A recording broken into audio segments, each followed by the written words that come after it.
Let's finish it. Coming in, flex. I just wanna win, LABB, who we running with, 2233, I'm on 10 again. State your name. What is up, everybody? Welcome back to another edition of The Closing Pitch. My name is Spiker Helms, and this is a show about people, culture, and how to create a winning lifestyle. We both got our coffees ready to go. I am drinking a Verde blend, Starbucks, I think. Sounds real fancy. What are you drinking, Dave? A QT. Stands for Quick Trip. That's that elegant gas station coffee, right? The original. Today's episode, guys, we're going to be talking about sympathy. I was scrolling through TikTok, trying to keep my mind off of the election. I've been on that TikTok trend lately, and something came to my mind as I was scrolling through. And we also listened to a podcast. We've mentioned it before, Andy Frisella's Real AF. If you're unfamiliar with that podcast, it is an adult-only type of podcast, for sure. But it's based off of mindset. When listening to Andy and his story and Sal's story, they really motivate you. And they both, Andy went to Missouri State. He was in Springfield. Sal went to Southern Illinois, Carbondale. So it seems like I'm very familiar with them. Sal played for The SIU. Cardinals? And the Cardinals. And the Cardinals, Yeah. played for Carbondale.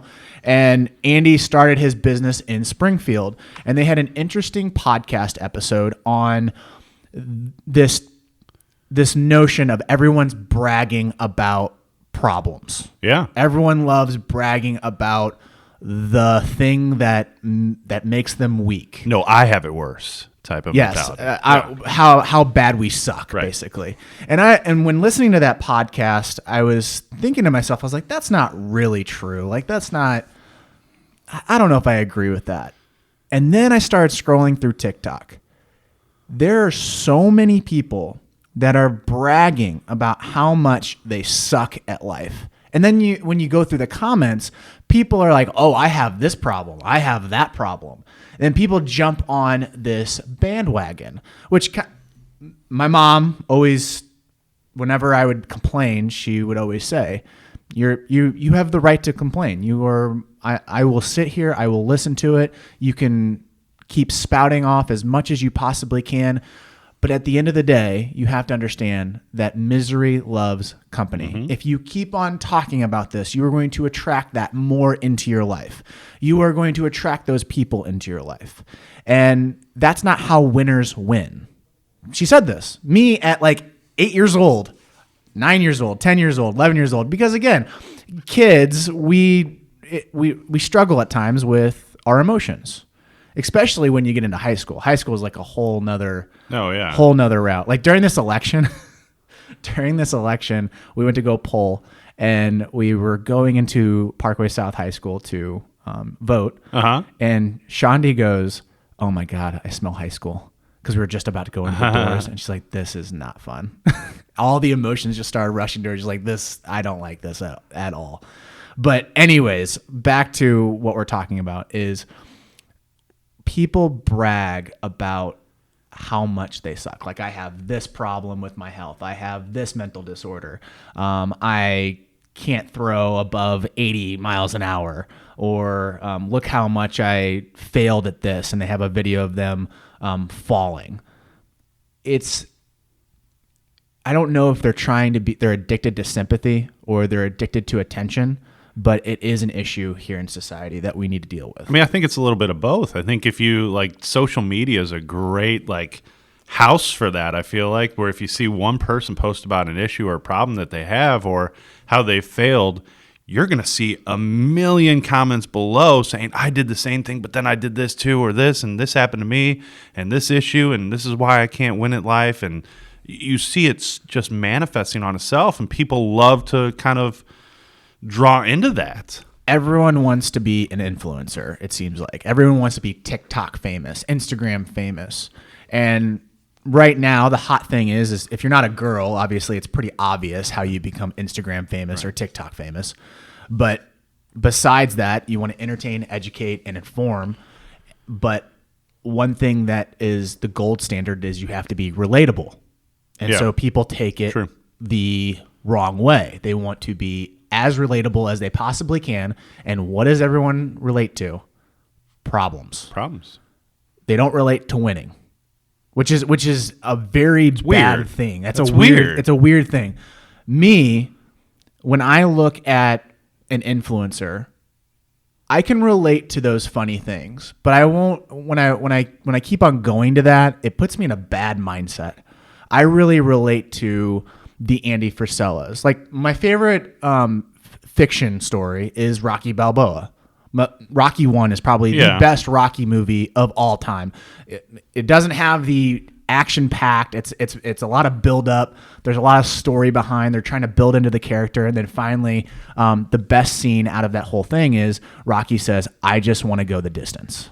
That's all I want to do. I want to go the distance." He ends up losing, but he ends up going the distance, and that's a winner's mentality because then he comes back in Rocky 2 and then just absolutely destroys. Again, fiction. But I gravitate towards that storyline, and I think that's why I like Andy Frisella. That's why I like Gary Vaynerchuk. That's why I like a Ray Dalio. It's those people that understand that, hey, I have these issues. I've had these issues. They talk about it. Everybody has them. Yeah, I have a weakness. Yeah. 100%. But that storyline changes and goes into, I climbed up this mountain and I took the mountain. That's where a lot of people are going wrong, is when they scroll through TikTok. And again, the algorithm is addicting. It knows you better than yourself. So when you're watching these videos and you watch to the completion of those videos, you're going to receive more of that. Also, when you have conversations inside the room, if you don't think your phone's listening to you, it's more than definitely listening to you. If you really want to know, if you start talking about certain things, that thing is going to show up in your feed. Yep. Without a doubt, 100%. People are addicted to that problem. And social media, because they want your attention, they're going to feed on that. Well, I think the issue that we're going to talk about here, and we're going to make it obviously relatable to what we do in the baseball world, and then obviously you can talk about it in many different assets, is, like we said, everybody has issues. Everybody has problems. To me, what separates the Andy Frisellas of the world, the Gary V's, the other guys that we're talking about, is they don't let that define them. They don't let themselves kind of go down that steep hill to where all of a sudden they can't climb back out. And that's what you're seeing on social media these days, where everybody just likes to gravitate towards that. And then they find themselves, that's all they think about. That's all they're manifesting that to become true and reality for them. And all they do is live in their issues, and all they do is live in their failures, instead of understanding that stuff's just going to happen. It's a part of life. But now, how do I get out of that? How do I win? How do I create some positive momentum for myself? There's a financial guy on TikTok. I wouldn't call him a financial guy. He's an actor, trying to be an actor in Hollywood. I love seeing his posts because he puts it in a really eloquent way. He says, I am documenting my journey. Mm-hmm. Do I know everything about finance? No. Do I think that there's a problem with how finance is delivered towards our youth? Yes, because I was never educated on this. And he's read all the books that I've read. And that's why I like him, because he's giving advice when he learns, and he's testing it. And then he's giving basically, this is what's actually happening to me. This is why this is happening. And he entertains, he educates, and he also admits his faults, which is super important. He doesn't brag about his faults. He admits to his faults, which then you know exactly where he stands. There's a difference. There's what you just said. Admitting and bragging. They're totally different. Mm-hmm. You see it all the time.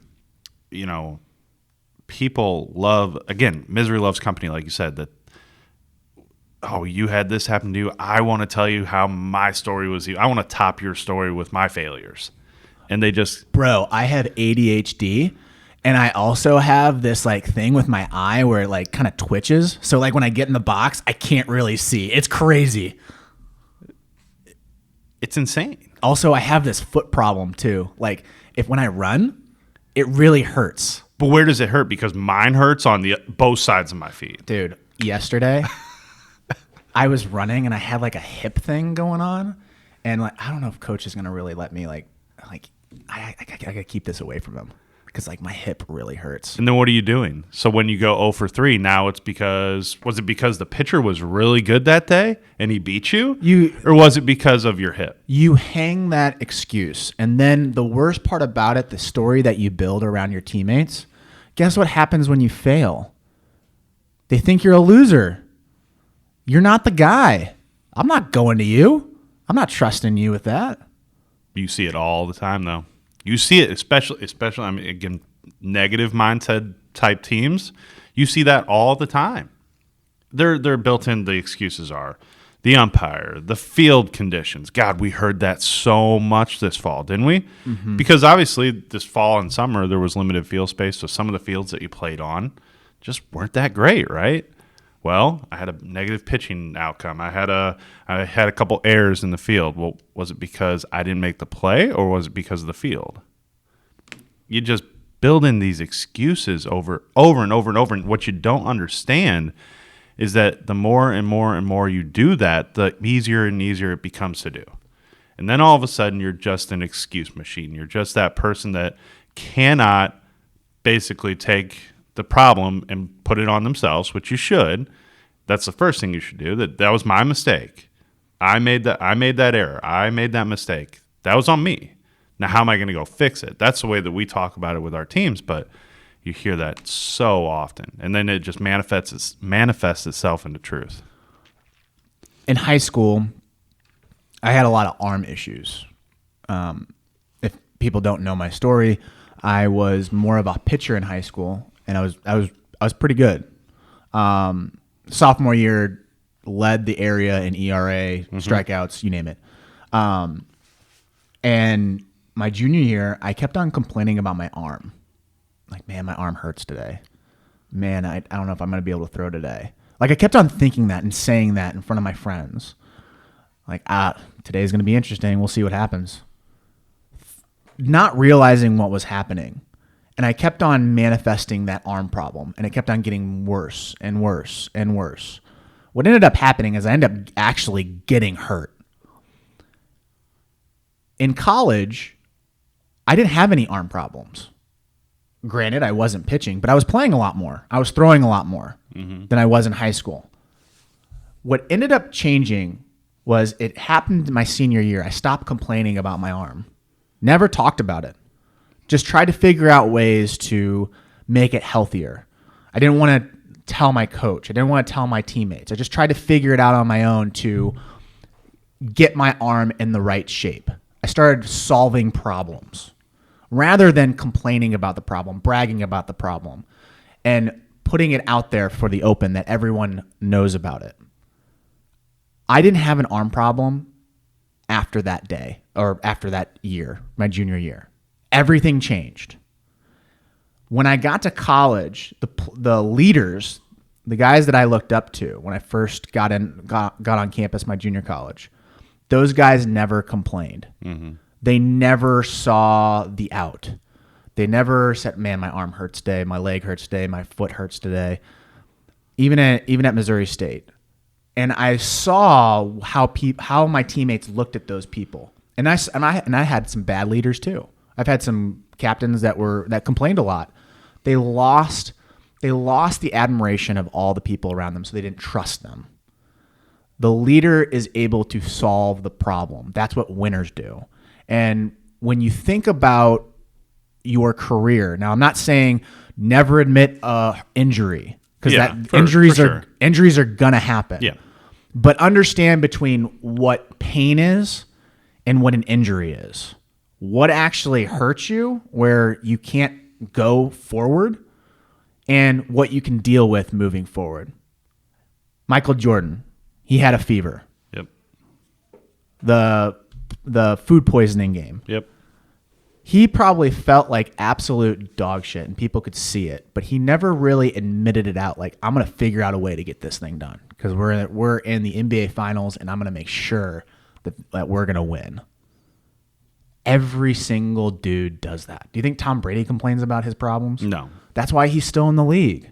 Do you think Drew Brees complains about his problems? No, that's why he's still in the league. they don't care about all of the conflicts and all the issues that are going to come up. They understand that that's going to be there. They understand that there are going to be hurdles. There are going to be situations. Maybe it's windy that day. Maybe the refs make some bad calls against them. Maybe the other team gets lucky and gets a couple touchdowns that they can't control, right? They understand that that's going to happen. And then they understand that they have to find ways to overcome it. That has been the constant mindset. We've talked about this guy all the time, and I'm not a huge fan of him. I'm a fan of how he coaches, Bill Belichick. He will not in a press conference talk about anything that went wrong. He will not. He will not allow himself to talk about it. All he's going to say is we're going to focus on us. We're going to focus on what we can control, and we can fix those outcomes. We can fix our problems. We have to understand how. We have to find ways how to do that. But that's all we're going to worry about. We're not going to let built-in excuses happen. We're not going to let that culture be created. We're not going to let things that are out of our control dictate our future. And I admire that in those guys. One of my favorite shows right now that we're watching is Suits. Okay. Never watched it. Never watched it.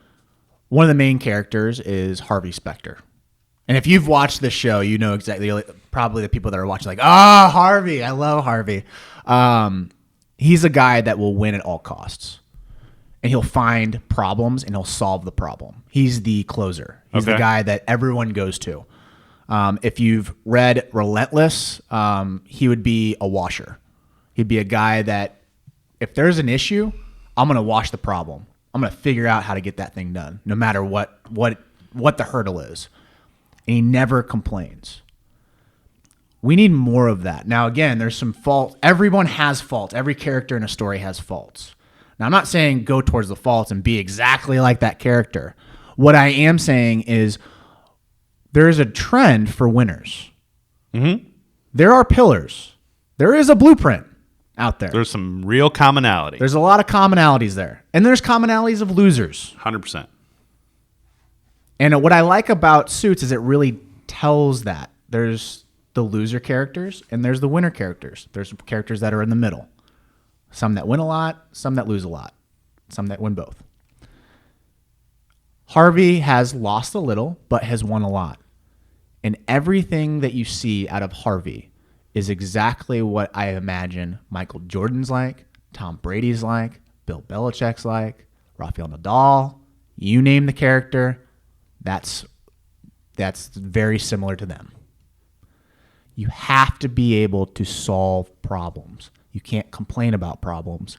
You have to solve problems. Well, and at the end of the day, complaining does absolutely nothing for you. That's what I try to tell players all the time. I hear it, as you're coaching in a game, something goes wrong. You listen to the dugout. You see how it reacts, right? And you start to hear those little complaining chants coming out. And one guy gets to two guys gets to four, and now they're all like, that umpire sucks. We can't win today. There's no way we can win. Oh, my goodness, that ball was 8 inches outside and he rung me up. Yep. I'm like, okay, well now you know. That could be an issue. You know what happened. What are we going to do to change it? I learned this from a professional coach at Missouri State. He came in and was working with our guys. Not our guys, my teammates. Yeah. And we were talking about umpires, and he said, "Do you know the best way to win over an umpire?" I was like, "What?" Ask them questions. Because think about it. They love their craft. They love every part of it. That's why they're doing it. Think about it. It's a really bad job. Yeah. It's not a fun job. You want to go get yelled at? Yeah, of course. But they love it because they love being a part of the game. What do players and coaches not like to do? They don't like to ask questions. They like to tell them and do the job for the umpire, which the umpire hates that. Think about it. When you're at a job and someone tells you how to do a job, you feel like you're getting micromanaged. Right. Well, that's what you're doing as a coach and a player when you complain about a call. You're micromanaging that umpire. So he said, Spiker, whenever you have an issue with an umpire's zone, never say that's out or that was too high or too low. Ask them this.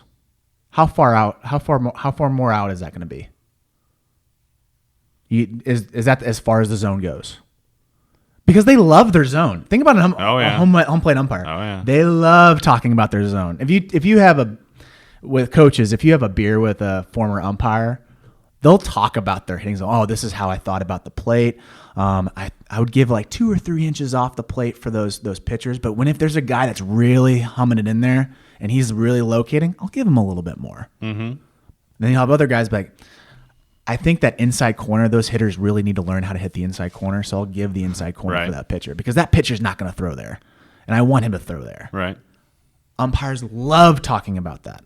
So if you, as a player, and the guy gives you a call strike, and then you say, can it go a little bit further than that? Or is that as far as it goes? Mm-hmm. You have won over the umpire because they literally take down their barriers, their defensive mode, and they're now on Team Spiker. I love the fact whenever, let's say it's a close play in the field and it doesn't go our way, I absolutely love walking out there. He thinks I'm going to just lay into him. He thinks I'm going to come out yelling at him. You can see the hackles come up, and right? They puff out their chest. You see the hackles come up like on a dog, and you're like, he's expecting a fight. And I'm just like, what'd you see there? Okay, so you saw that? Cool. Thanks, man. And then they look at you like, what just happened? He came about this from a respectful manner. I love that. Yep. I absolutely love that. I find that I normally get more calls after that anyhow. Yeah, because then when they say it's like an attorney, like a lawyer basically coming out to the field. Hey, what did you see? Oh, well, I saw the guy's arm got around the tag, and then you can end up debating like, well, do you think that he did this instead?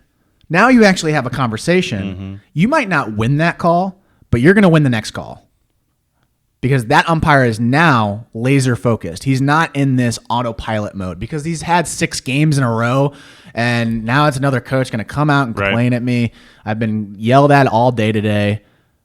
And then now the coach has been asked you a question, and you have to defend yourself because you're now on this, oh, did I see that right? What's the rule on that? Is that the right rule? I probably should go look at that in the book next time. Well, and ultimately, here's how this goes, right? So play that scenario out. Then, obviously, the call's not going to change. I've never once walked out there and been like talking to the guy, and then he goes, you know what? You're right. I'm going to change my call right here on the spot. It has never once gone that way. So stop trying to change it. Stop trying to fight it. But what it does for you and what it does for your team is now that situation's done. That situation's not going to change. We can't dwell on it. That's what I tell my players. The situation is going to be there forever. So we have to figure out how to adjust it. Now, vice versa.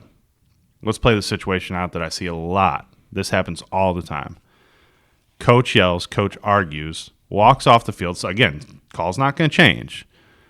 Coach walks off the field, still yelling, still complaining, basically saying, this game's on you, Blue.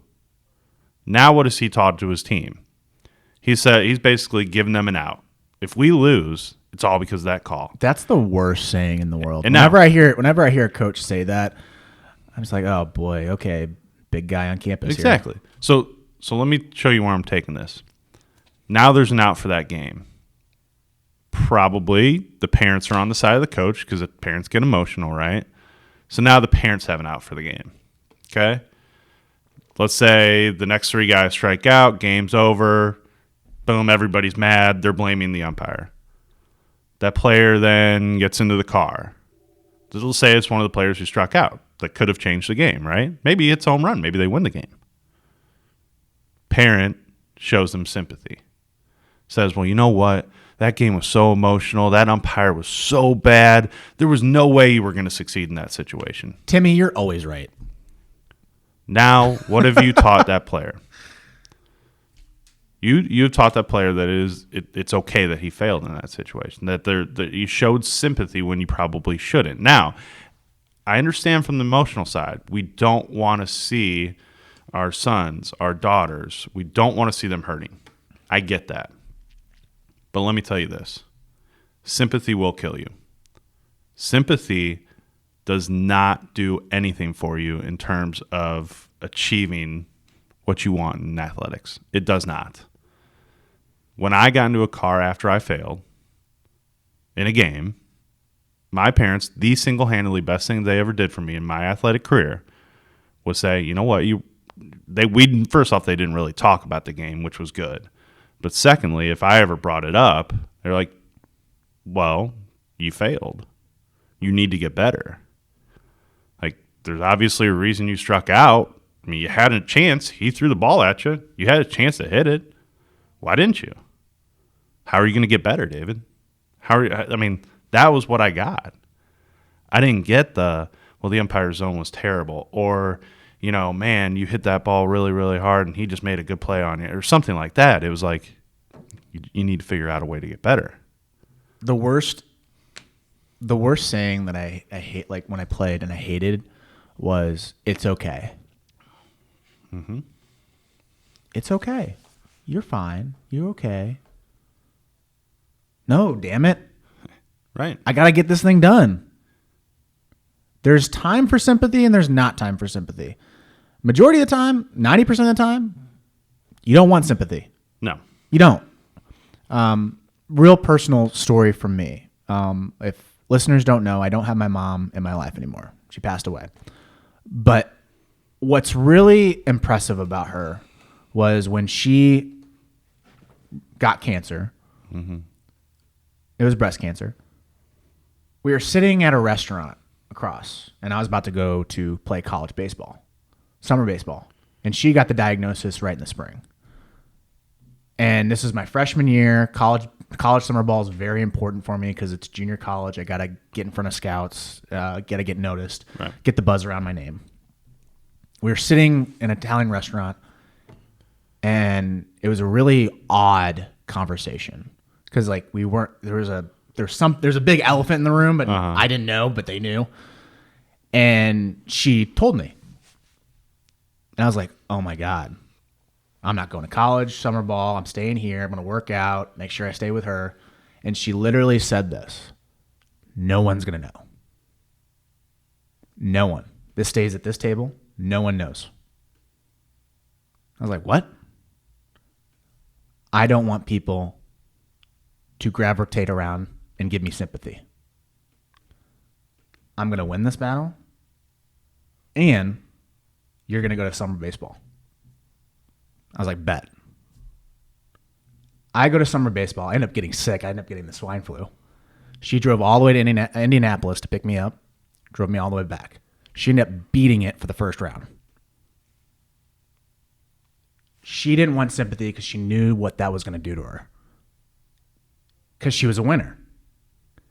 When you talk about players, and if they want to go attack something, they have to have that same approach. Mm-hmm.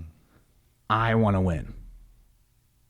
And I don't want sympathy from my dad, my mom, my teammates, my coach. I want them to be as hard as nails on me. Because I might lose this battle right now. Mm-hmm. But I'm going to win the long run. A lot of people don't think that way. TikTok, Instagram, Twitter, Facebook. See it all the time on Facebook newsfeed. It almost gets to a point where I want to throw up. Yep. I haven't pulled up the Facebook app probably in a year and scroll through the feed. And that's my job. That's true. I don't scroll through the feed anymore because all I hear is parents bragging about how much life sucks. Right. My friends complaining about, oh, another thing happened to me today. There's nobody who's winning anymore.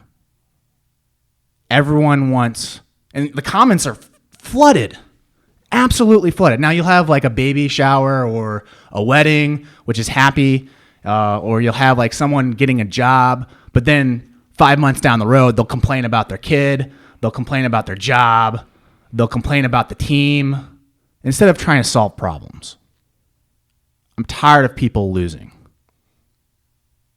We need more winners. We need more problem solvers. Don't go after sympathy because it's an addicting drug. And it'll take you. It'll 100%. And then what I've seen most... By the way, thanks for sharing that story. Oh, yeah, that for sure. hits home. what I've seen most out of players that just go down that sympathy route and really dive into just complaining and kind of like, again, what we said, it manifests itself into truth. You are what you think, okay? And if you're always blaming others, if you're always blaming situations, there's always a reason for why you fail. That ends up becoming the truth. Understand that. That ends up becoming who you are. And then it trickles over into everything else. It trickles over into, well, that's why I got a bad grade. The teacher doesn't like me, or she's a bad teacher. She doesn't give me the information. That manifests itself into your job. Well, that's why I'm now on my 4th job in the last year, because every employer I've had just doesn't get me. It's not my fault. It's their fault. And now it turns into the world is out to get me. And you see it all the time.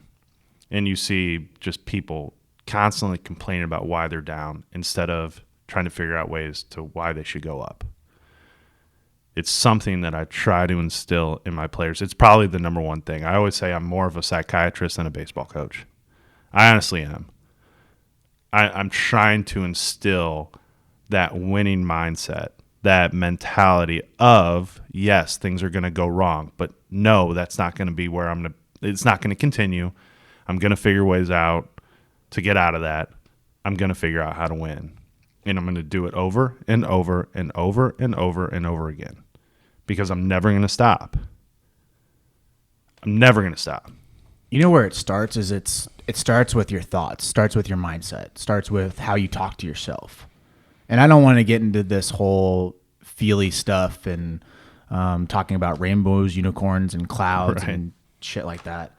But I really want to talk about, what are you actually telling yourself? Because the phone that we have, like, again, my phone's recording me right now. It's a great tool. It's probably one of the best tools that we've ever come up with as human beings. But what comes with that is the psychology part of it. What is social media doing to you? What is TikTok doing to you? Yeah. Like, those are serious things for the athlete. And we've talked about this whole Twitter thing, which is you have to use it and get in front of college coaches. Understand, it's a tool. Sure. But when you start scrolling through it and you start getting those dopamine hits, and there's been a lot of studies out there on it, you've got to stop the scroll at some point. Because here's an example. I was listening to a podcast, London Real, with Brian Rose. He had a doctor on, and they were talking about video games. And video games are similar. Mm-hmm. When someone plays video games for a long period of time and they're completely addicted to it, they've just won World War II in Call of Duty. They just won it. They just blew up Germany, right? When they go out and they see a sunset, are they going to be able to say, wow, that's amazing? Mm. When they go out into a baseball field and they see a pristine field, are they going to look at the details and be like, wow, I can't believe this is an awesome field? How many of our players actually say that? They don't. And again, I don't want this to be feely, touchy type of stuff, but there's something to say for that. Mm-hmm. Because you're now getting a macro view. You're getting a viewpoint of like, wow, this world is amazing. Rather than you've just had a dopamine kick of you just literally destroying Germany. Yeah. And you just killed all these zombies. Everything else seems kind of dull now. That's not real world. This is real world. Now, again, you can win a lot of money doing video games. Like, if you want to be a professional video gamer, go for it. But understand there's some costs and benefits when it comes to that. More costs than there are benefits. You got to get away from it. You got to disconnect from that phone. You've got to be in this mode of really understanding what's happening out in the real world, because you're going to end up becoming a better person. You're going to end up becoming a better athlete. You're going to end up becoming a better student. And those are the things that really matter. Now, if you find a way to make money off video games, go for it. And you make a career out of that. But understand, you're going to have to disconnect at some point. It's the same thing with baseball. If you have too much of baseball, you can't disconnect from it, and you end up becoming dull. You got to be well-rounded. Need a perspective change. You get a huge perspective change. And then you end up becoming a person that's able to solve problems. You're able to become a person that doesn't need sympathy from somebody else. Your insecurities don't get into your way. You will still have those insecurities, but they won't get in your way. They're always going to be there. Without a doubt. Do you let it control you? Do you let it become you? Or do you figure a way how to change it? It's really that simple. Do this over your next week if you're listening to this. Issues are going to come up. You're going to hear complaining. You're going to hear problems. You're going to have problems. Do not make an excuse for it. Do not choose sympathy over problem solving. And ultimately, figure out how to overcome it. And then keep doing it. If you're struggling with this thing, I really challenge you to 1, watch Rocky 1. 2, read the book of Relentless by Tim Grover. And 3, watch Suits. Now, I've given you 2 fictions, 1 real life. You'll see the comparisons when you read Relentless and you watch Rocky and you watch Suits. Like, holy smokes, there is a blueprint. Because fiction, at some point, has a little bit of nonfiction in it because someone in the real world wrote that story. Mm-hmm. And they know what people love, and they know how winners win. And they wanted to portray that character as a winner. That's my closing pitch. My closing pitch is, guys, we just want you to win. We're trying to give you a lot of information as to what... Listen, and I know me and Spiker can attest this. 100% I've gone down the sympathy route. 100% I've blamed other people. At some point, everyone does. I've blamed everything, okay? Everyone does. But ultimately, what I figured out, and I try to catch myself because I'm sure I'll do it again, whenever that happens, what I've learned is it doesn't do anything for me. Maybe it makes me feel better in a very, very, very short-term type of situation, but it doesn't do anything for me. Solving a problem, overcoming that situation, taking blame, and then figuring it out, that has ultimately served me so much better in every aspect, whether it was my baseball game, me as a business, type character, doing this, everything. It's served me so much better to just figure out how to overcome it. You guys are going to fight. You guys are going to fight constantly. Every single day is a battle. It's a war. And sitting here across from Dave and knowing what we built so far, what our team built so far, that only happens when you have a mindset of, I'm not going to let this fail. I'm going to make sure I win. And we're going to find ways to win. Aaron has said this before. We have 4 drivers.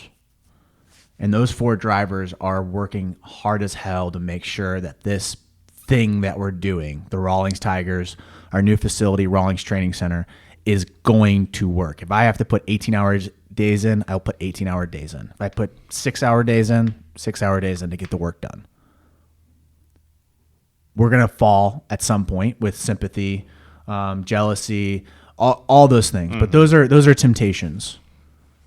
It's how you respond to those temptations, and you're able to get yourself around. Mm-hmm. Now, if you start scrolling through your feed and you start seeing TikToks or Instagrams and everyone's starting to brag about their problems, you need to turn off your phone, put it off to the side, take 45 minutes, walk outside, do something to get your mindset back to where it needs to be. Mm-hmm.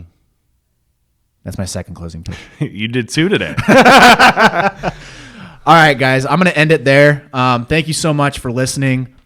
Again, this podcast is unbelievable because we're reaching people on the other side, you listening to this, at a different level. And it's becoming one of those things where we're walking in the facility and the people that live here in St. Louis, they're saying, man, I love the podcast. I love what you're doing. And one of the guys who is a disc jockey for a local station here, he's one of our Tiger coaches, Brando, at 106.5 The Arch. Mm-hmm. And he said, hey, what's your niche? What are you guys trying to do? Is it coaches? Is it players? Is it parents? And I told him it's all of them. Sometimes we're going to talk about coaches. Sometimes we're going to talk about players. Sometimes we're going to talk about parents. And that's what's the beautiful part about this, is because Dave and myself have been in 3 different categories. We've been the player, we've been the coach, and we also talk to our parents constantly. I haven't been a parent yet, but I can hear it from Right. Aaron, I can hear it from Right. Shannon, I can hear it from Sandy, and I get a good feel for it. So this show is, again, it's about culture, it's about winning, it's about a lifestyle. And with all 3 of those things, it encompasses all 3 of those people. Yep. Your coaches, your players, and your parents. Thank you guys for listening. If you haven't subscribed, please subscribe. If you are a repeat listener, please give us a review on Apple Podcasts. That is a huge, huge deal for us. Also, keep sending us those emails. Keep sending us texts. If you want to send us a DM on Instagram, TikTok, Facebook, whatever, please send it our way. If you see us in the facility, grab us and talk to us. We love talking baseball, love talking about sports, and also love talking about culture. Thanks, guys. We'll talk to you soon. See you guys. Thank you for watching or listening, or both, to The Closing Pitch. If you would like to get your closing pitch featured on the show, we use a podcasting app called Anchor, where you can submit your statement or question via audio. Or what you can do is comment in the comment section of this post. We also accept direct messages. Please give us the A-OK if you do send us a DM to use your statement or question on the show. Last thing, please give us a review on your platform of choice. 5-star preferably, and we value your opinion, and this allows us to reach more people. Thank you for listening, and we will catch you in the next episode.